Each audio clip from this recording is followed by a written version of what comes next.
Hi, I'm with Cathy Burke, who's the General Manager of Travel Counsellors for Ireland. And Cathy has been running Travel Counsellors in Ireland for 8 years now and has built up the business to 45 Travel Counsellors. Hi, Cathy. Gerry. How is business in 2013? Really, really good, actually. Really, really good. We just had our best ever month ever in the 8 years in January, so it was fantastic. And February, really good February as well, beating previous Februaries, if you like. Are you noticing any trends in the market this year that you haven't seen before? Or is it the traditional stuff? I mean, I'm hearing from some of the tour operators that the families are back big time. Is that realistic?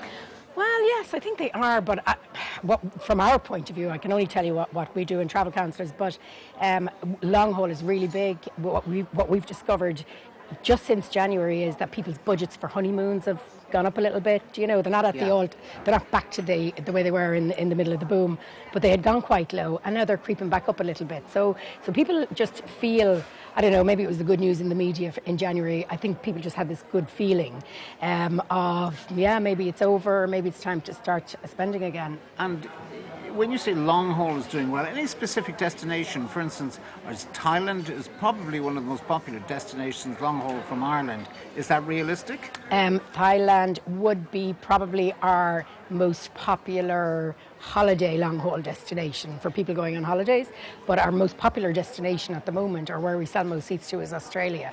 And so what we're finding there, a little bit like it was discussed last night at the dinner, people going out to visit their kids. But when they go out, they're obviously not going to stay with the kids, because the kids, I've been there, my nephews are living in Australia, so let's just say they're not staying in 5-star accommodation.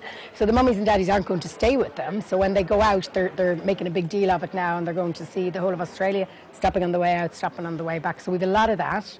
From a honeymoon point of view, it seems to be all out Cancun, Vegas, California, Seychelles? Seychelles, yeah, but Seychelles can be quite expensive. Sure. So whilst there's people interested in it and they want to go, in a lot of cases they can't quite afford it yet, you know. And tell me, Cathy, from the point of view of Travel Counsellors, it's been a tremendous success, and really a lot of it is down to you. You're 8 years going, you've 45 Travel Counsellors in the Irish market, and of course that doesn't include Northern Ireland, which you're not responsible for. How many more Travel Counsellors do you think that the Republic of Ireland can take? Oh, the $60 million question. My boss asks me that all the time, and I suppose I'd be rich if I knew the answer. I don't know is the answer. I mean, there is no maximum, I don't think, and there's certainly not a minimum. We want more travel counsellors, of course we do. Sometimes it's hard for people to make the decision if they're in a job, and even though their salary mightn't be that great, they're concerned about leaving the salary, and maybe they have expenses and mortgages and things like that. But what we're noticing now is people are starting to do that again. They did that in the beginning when we started. They stopped during the recession, but now they're coming back as well. So I think January, February and March has been my busiest time for recruitment in about 4 or 5 years. And is there much of a turnover in travel counsellors? I mean, when you take on a travel counsellor, obviously investment is very big. They have to go through a whole learning curve.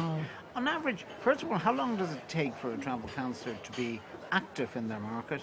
And second of all, what is your turnover of travel counsellors like? Well, okay, 2 questions. First one, how long does it take them to some join and hit the ground running? We had a girl joined in January. She actually had 8 bookings before she joined. When she came to do the training the first day, she loaded on her bookings. And it really depends. It's different for everybody. Some people, it might take a little bit longer for them to get into their stride. We've got a fabulous girl with us, let's say, who worked in 2-week travel, but on all her life she sold long-haul holidays. She's a pure expert. But because she's running her own business now, she's getting a lot of inquiries also for families, because she's a mum and she has 2 kids, and so her circle is that. So she's getting inquiries for Europe, and so she wouldn't have that much experience on Europe. So we've made sure to send her on educationals, and so she's kind of starting to sell Europe now where she thought she never would. So okay, is it fair to ask you what your turnover is in the Irish market? Well, I actually don't have a percentage. Of course people have left, and people have left for a variety of different reasons. Sometimes they leave because they just can't do the whole working from home thing. And in fairness, most of our travel counsellors get up in the morning and get dressed and put their makeup on and so on. And we've great communication and camaraderie between everybody and great technology to allow them to chat to each other.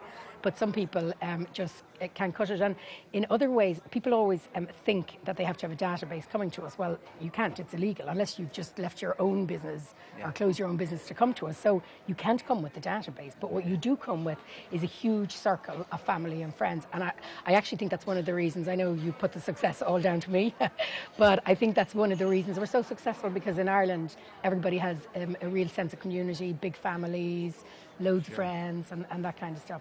And finally, Cathy, what's a typical day for Cathy Burke? A long day. A typical day is a long old day.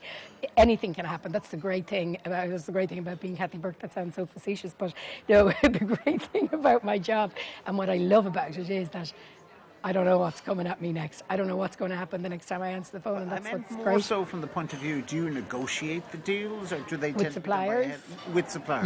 Yes, I do. I negotiate the deals with Irish suppliers, and then where they're global suppliers, our head office in the UK negotiates the deals, and that suits me because then I would spend my whole life negotiating. So we have our own consolidation fairs with most of the major airlines here. I deal with the airlines here, where they're based here. Sure. When it comes to bed banks and our Phoenix system, that's all centralised in the UK.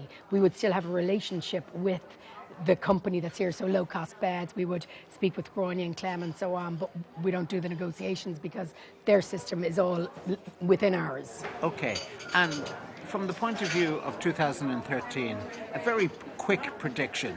Is it going to be a good year? Yeah, I think it's going to be a good year. The only way it's not going to be a good year is if we have an amazing summer here, and I don't think that's going to happen. I actually think that this is probably going to be the best year that travel agents have had in a long time. I think it's really, really positive so far. And unless there's a disaster somewhere in the world, I really believe it's going to stay that way, yeah.